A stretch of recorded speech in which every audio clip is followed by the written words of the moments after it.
What is going on, everybody? Happy Wednesday to everybody out there.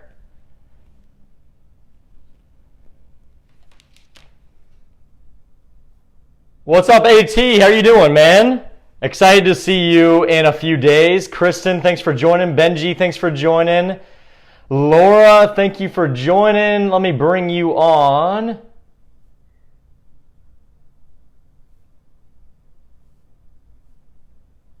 Here, just a second. What is up, everybody? Huh.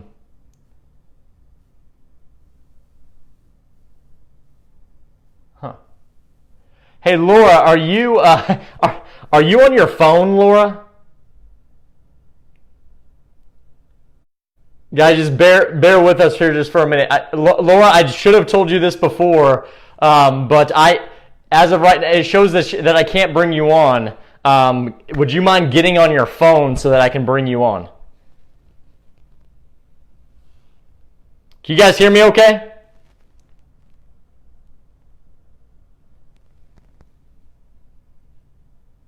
Awesome. Brian, thank you for joining. All right, guys, we're going to get rolling here in just a second. Just 1 second.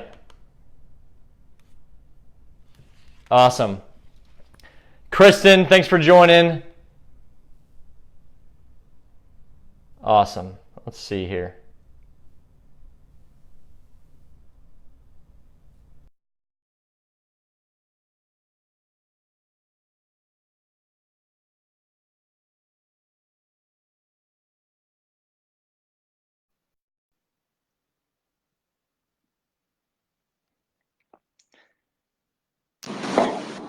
Come on. There we go. What's up, Laura? What's up? All right, we're good to go. Can you hear me? Can everybody hear us okay? Just drop us a yes in the comments real quick. All right, Laura. So I think a lot of people, people that are on may know who you are, but let's just start with just an introduction. Let everybody know who you are.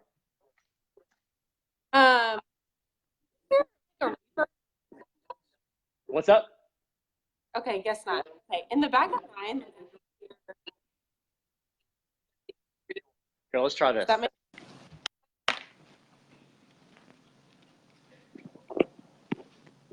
That's so weird.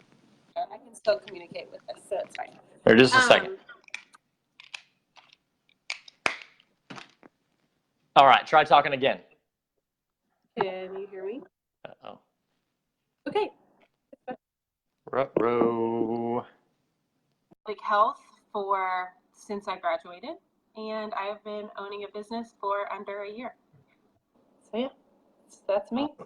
Awesome. Well, Jesse, thanks for joining us. Amanda, thanks for joining us. So, Laura, you've had it just out about a year, you said? Yes. So I I started, I don't know, October-ish or something like that. You would probably know because when I started working with you almost immediately. So yeah. So for some reason you're upside down now. Oh, but, yeah. Sorry. There we totally go. Butchering your thing with all of my technology issues. I'm so these sorry. phones are difficult, but it's the only way that you can bring somebody on. You got to use your phone. That's so weird. I had my whole little computer setup done and everything. So sorry about that. But it's so annoying. But what? So go ahead and let everybody know. Why did you start your practice? I was working in a clinic, doing pelvic health prior, and I loved it. Loved pelvic health. We moved to Tennessee, and I don't really know what my plans were when we moved here. We didn't know how long we were going to be here. So career-wise, I did not have any goals. I was just going to get a job and figure it out as we went along.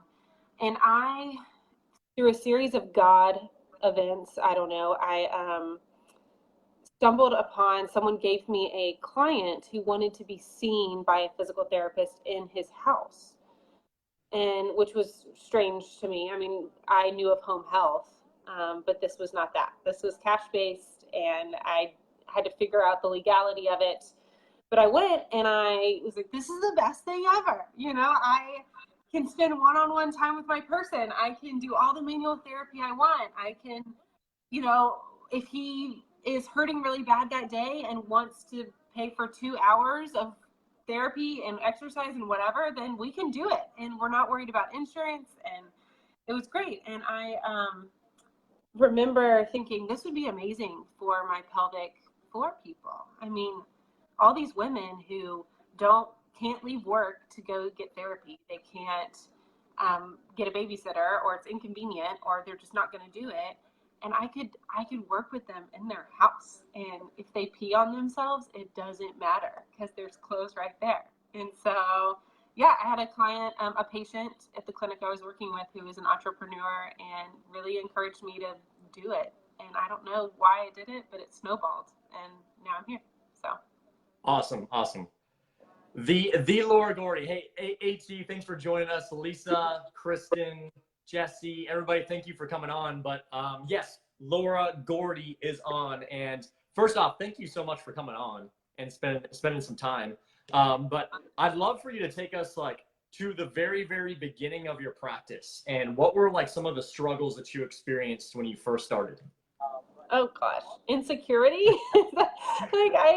I'm new. I am young. I look like I'm 12 and was a year out of school at this point. I had very little ground that I felt like to stand on. I knew nobody who did this.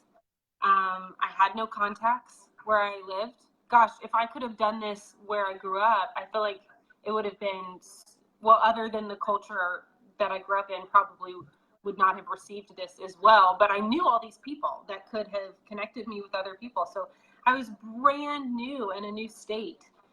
So that was a huge hurdle. And then just knowing what to do, how do you legally and logistically, and how do you do this? I had so many questions, which is how I met you, was getting on Facebook groups, the Mobile PT League, and cash-based therapy. And I don't even remember what all the Facebook groups were, but I had so many questions. And so that was a huge hurdle that I had to overcome. Awesome. And you've come a long way. So let's skip all the middle part, and we're going to come back to that. And now tell people where you are in your practice. Please don't be shy with numbers. That's what everybody wants to know. Where are you in your practice? Okay. Gosh, that's crazy. Because you're where were you a year ago? And I was like, gosh, a year ago I was trying to think of a name for my that's awesome. One client. I was trying to think of a name. Where am I now? So I quit my job a long time ago, my part-time job forever ago. So this is all I do all day long. I am treating people, gosh, it depends on the week. I try and do all of my treatments at the beginning of the week.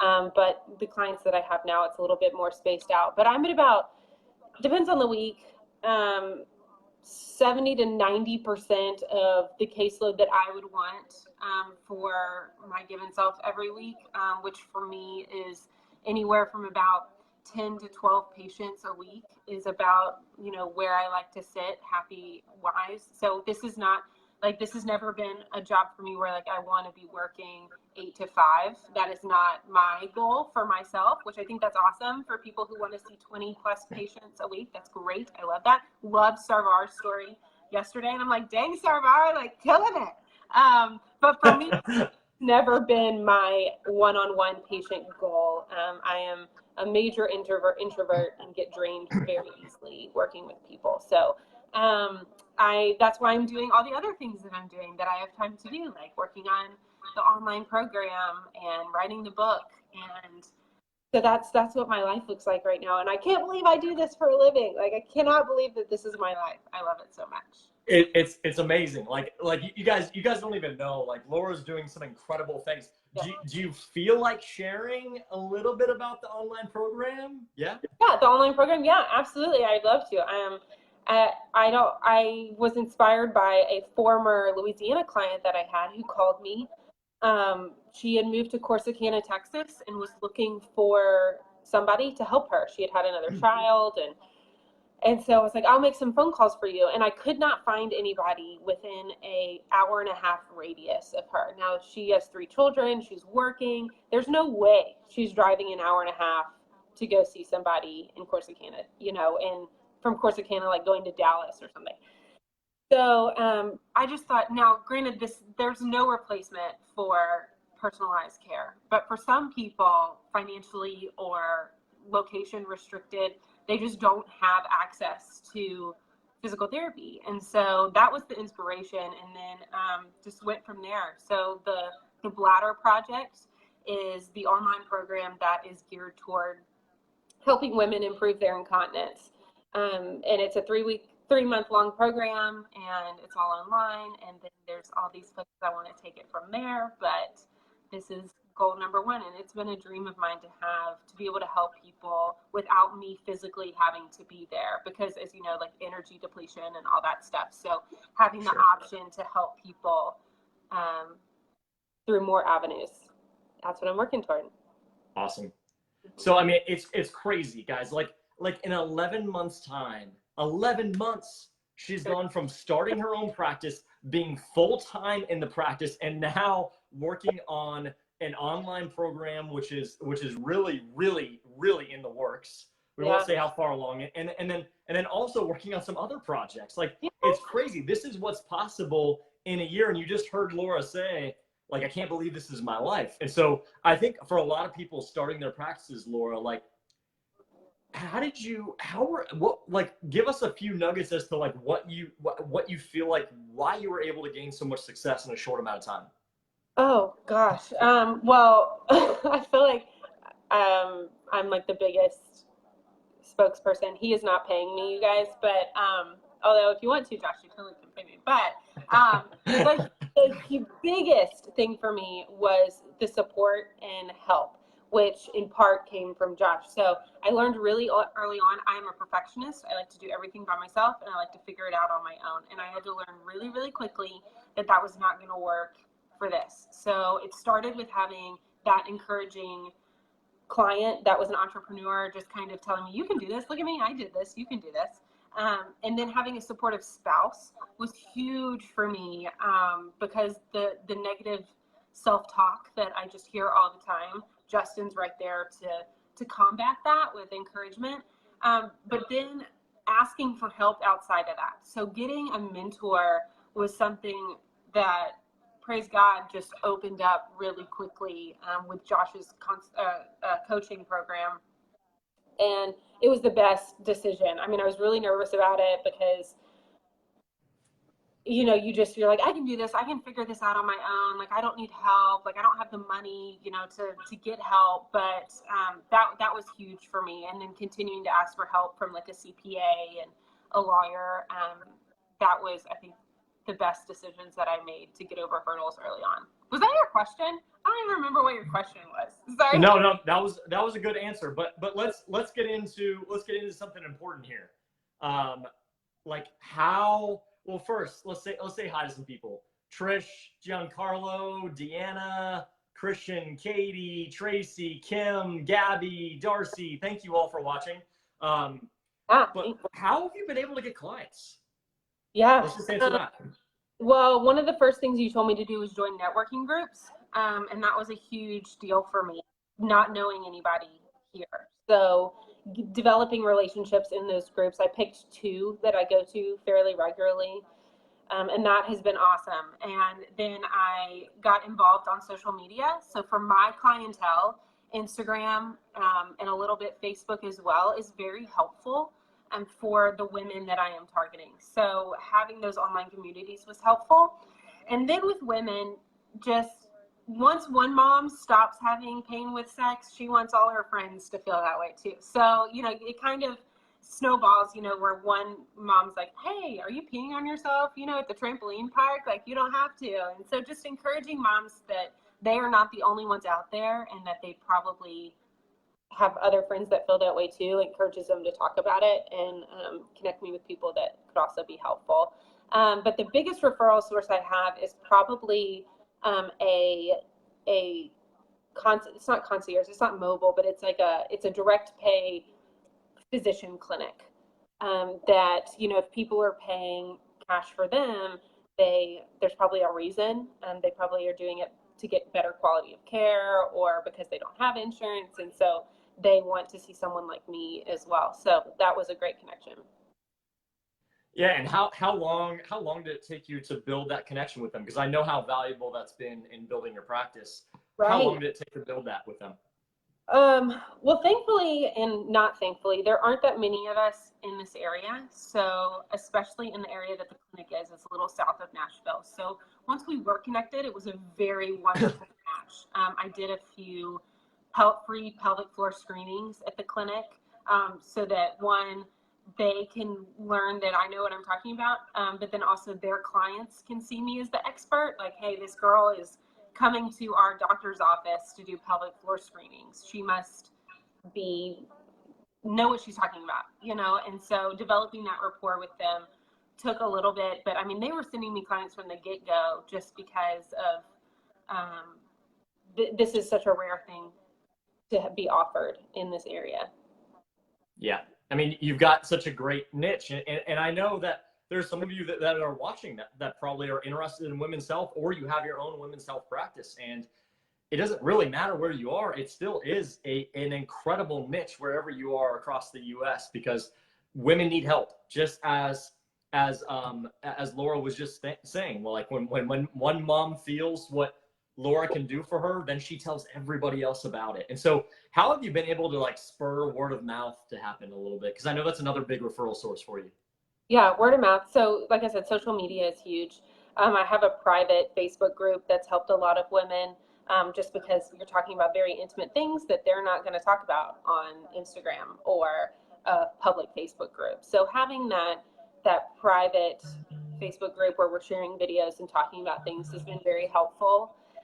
Doing workshops and pelvic floor screenings has helped as well, because, you know, you host a workshop and many women come, they're like, oh, I kind of figured I was going to be the only one here, you know, and so it encourages conversation.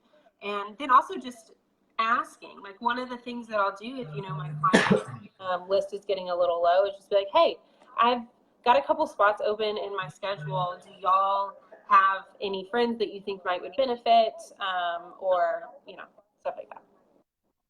It's amazing, right? When you, for those of you watching, like, when you ask in a really genuine way to the people that you've already built relationships with and that you've already achieved results with, they're very attuned to helping you out, aren't they?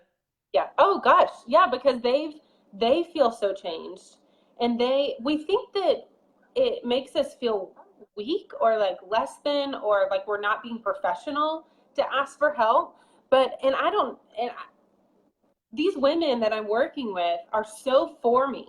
They are so for me. I mean, we've become friends, and they want to see me thrive. And I don't have to pretend like I've got everything together with them. I can be like, hey, look, I really want to fill up my Wednesday. You know, do you have some women who you think would benefit? And they're like, oh my gosh, I didn't know you were taking more people. Let me ask all my friends, you know. Yeah.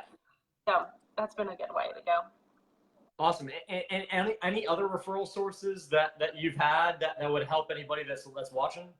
Let me think. I connected with some chiropractors in the area that have been really great. Especially there's a mobile chiropractor in my area now, which gets a lot of the same people. I connected with the birthing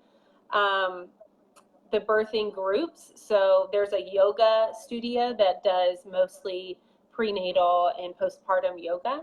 Connecting with other birth professionals. I've got a great midwife.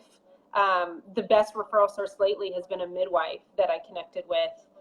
I just, you know, when you talk to your current patients about who their providers are, and you start to hear the same name over and over again, you think, okay, well, these are the type of people that are seeing me. This person's clearly seeing a lot of those people. I need to connect with her. So that's how I got connected with the midwife, and she's been a great referral source for me. Awesome. Mm-hmm. Nice. Well, you've learned a ton over the last not even a year. I thought it was a full year, but it's been 11 months. Yeah. Or if you had to go back to the very, very beginning and do it all over again with what you know now, what would you do differently? You know, you said you might ask that question, and I was thinking about it, and that's hard for me to say because part of me wants to, like, I would change all the things and I would do all the things better and I would ask for help sooner and I would stop being so scared and I would, you know, connect with these people. But then part of me is trying to be very gracious, you know, with myself, and everything, all the things that I've gone through have been such a journey, you know. I feel like at least for me, I want to be successful right now. And I want to be Tracy Scher right now. And I want to be Jessica Drummond right now. But there's a certain element that comes with drive and trying to do things and trying to figure it out. So I think the biggest piece of advice I would give to somebody is, and to myself 11 months ago, is stop trying to be yourself in 5 years. You know, you are who you are right now, and you can't be 5 years down the road right now. You know, like there are things that you can do, like get a mentor and set up good systems, which I should have done sooner, and ask for more help, which I should have done sooner. But there's no substitute for just continuing to drive and continuing to work hard and continuing to build that business. So I hesitate wanting to say all the things that I could have done wrong, because I don't want people to give up. You know, I don't want people to think that they're not doing it perfectly and then to just quit. You know, reassessing is huge. That's what I would do different. I would reassess more. I would set more goals, and I would be honest with myself about what I need to do to make those goals a reality, even if it is investing more money or asking for help or whatever. That's what Awesome. I would do. Awesome. Well, it's hard to, I mean, in 11 months, you've done a pretty dang good job. Like, can you guys, like, let her know in the comments section, like, in 11 months? That's crazy. It really is crazy. It is. And so I've got a question. Like, what do you, along the way, what do you feel like is the best advice that you've gotten that you've really taken to heart as you've gone through this process? I loved at SSPT. Oh gosh, I take so much from SSPT Live. But one of the things I loved that I've already kind of alluded to was imposter syndrome. And the reason I bring that up is because I feel like every conversation I've had with somebody who's either listened to your podcast or has found me some other way and is wanting advice, the vibe I get from them is, I have such a long way to go to be like you.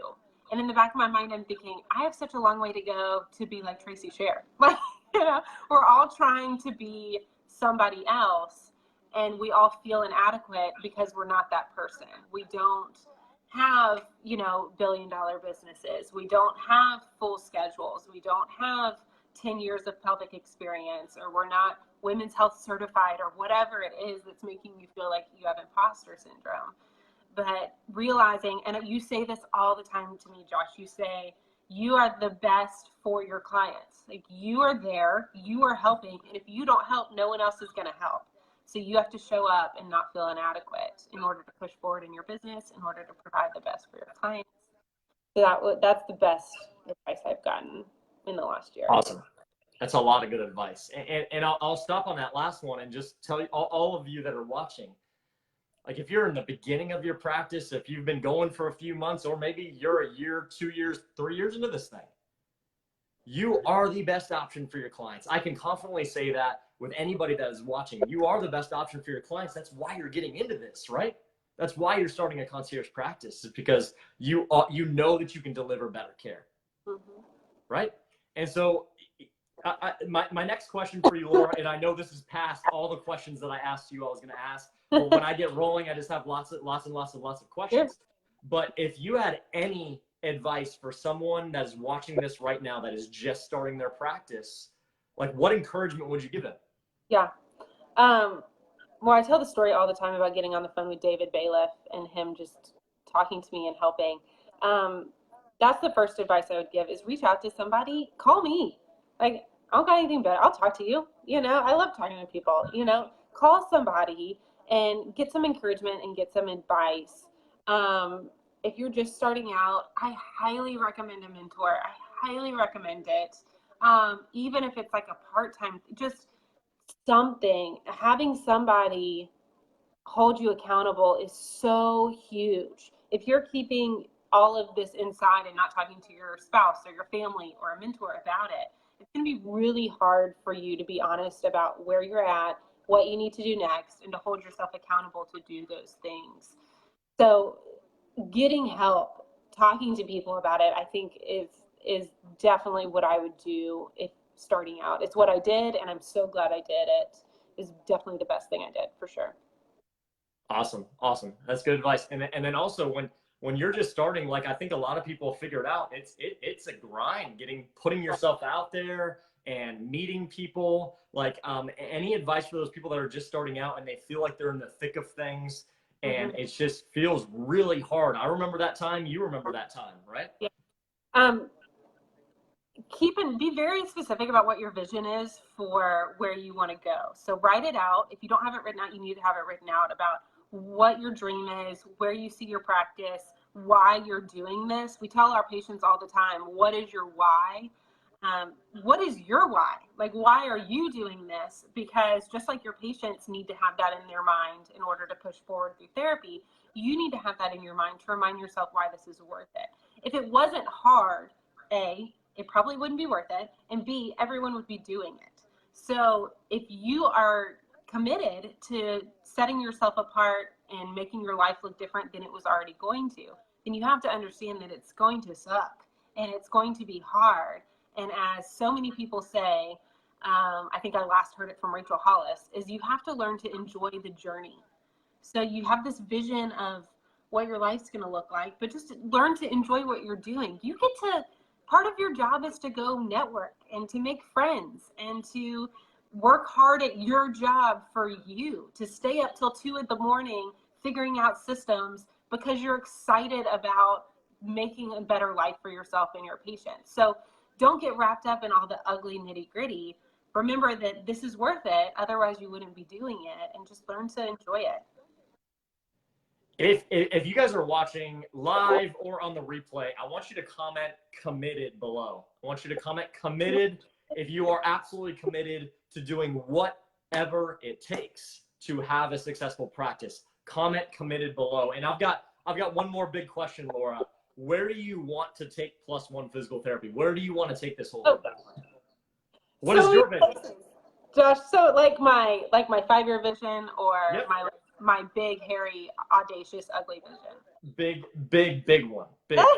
Yeah. Where do you want to take this thing? If I could wave a magic wand and do all the crazy things that I never thought I ever gonna get to do, I would love to have women's conferences that have a lot to do with health. So I would love to have a women's conference once a year that's all about like women who are struggling with incontinence, postpartum issues, pelvic pain. You've got, these big names that are speaking, and motivational speakers, women's pastors, women's health people. Tracy Scher, you're going to speak at one of my conferences one day. I love Tracy Scher so much, if you can't tell already. She's amazing. And I want to have a conference for young women who don't get a lot of teaching as far as their body and their pelvic health growing up. So like a young women's conference that talks about all the things that you didn't even know you wanted to know. So I want to see that. I want to have a big online presence as far as having income that does not require me to be there. I have big goals for my family as far as children and being able to be home with them and potentially like homeschooling and stuff. So having that income that doesn't require me to be there is really important. And then I want to continue treating. Like no matter where I'm at, I still want to be treating people, even if it's on a part-time basis, because I love it. And I want to be an author. That's what I want to do. I want to do all the things. Yeah. I want to do all the things. I love it. And I see the committeds. I see Amy, Katie, Christina. Absolutely. Like let's get after it. And honestly, like Laura, that's a huge vision. And I think that what we can get from this is, please guys, dream bigger. Dream bigger, because every single one of us as physical therapists has the ability, or an occupational therapist, whatever you may be, has the ability to do amazing things in our careers and really take our professions to the next level and expand our professions and make them the professions that all of us want them to be. And so dream big like Laura. Reach out to Laura as well. Laura, like, what's the best way that people can reach out to you? Well, gosh, you can find me on Facebook, Laura Davidson Gordey. You can find me on Instagram at +1 Physical Therapy. There's also that on Facebook as well, +1, all spelled out, Physical Therapy. You can go on my website. My phone number's on there. You can call me anytime. If you're on Do Not Disturb at night, though, so because I'm all about that sleep life. So you can go to +1pt.net and find my phone number or my email on there. You are never bothering me. All those young women out there, or those people who want to start their pelvic health businesses and are scared to reach out because they think that I'm some big person, which I'm not. You are not bothering me by calling or emailing or reaching out with your questions. So please do. Reach out to Laura and take her up on that. She is freaking awesome. She's done amazing things in her practice. Had a ton of success over the past year for a reason. This girl's a freaking rock star. So reach out to her. Awesome. Well, Laura, thanks so much for coming on. Thanks. I really appreciate it. Thanks for putting up with all the technological issues. It's all good. It's all good. So for those of you on, Laura, you know, like I said, you can stay on if you'd like, but I've got a big announcement. I've got a big announcement, and basically I wanted to be able to make it tonight because honestly, you know, it's coming up, and so the announcement has to be made. And so the big announcement is basically my next coaching group is open for registration, literally starting now, starting this week, and it starts on September 18th. And I'm only releasing it right now to literally this group because I don't want to release it to the public yet because I've got a lot of people that are interested, and I don't just want to release it to everybody. I want to release it to y'all first because I love you guys. I love coming on here. And so my next coaching group is 100% open for registration, and it starts on September 18th. And I only take 10 people in that coaching program because I need to keep it small because I dive deep with every single person. And so if you are interested in that coaching program, if you're interested in learning more and what it could do for you, and if you are committed to making a change in your practice to end this year freaking strong, this group will end about 2 weeks before the holidays. And so if you're ready to hit the ground running, end this year strong with your practice, I want you to comment, "Let's do this," below. I want you to comment, "Let's do this," and I'm going to reach out to you personally, and we'll get on a Zoom call together. We can talk about what it looks like and if it is the right move for you and your practice moving forward. So if you're interested, I want you to comment, "Let's do this." I've got a lot of people interested. I've got 10 spots. I wanted to release it to you guys tonight after this interview. I freaking love you guys. Let's do this. And if you are committed to making a massive change in your business over the next 3 months, comment, "Let's do this," and let's do this thing. You saw the results that Laura was able to have. Laura made that much progress in just 11 months because she decided to invest in herself. She decided to get a mentor, and now she is crushing the game, you guys. She is crushing the game. You guys just saw it in 11 months. If you're ready to do this thing, comment, "Let's do this," below, and I'll personally reach out to you guys. Have an awesome, awesome night, and enjoy the rest of your week.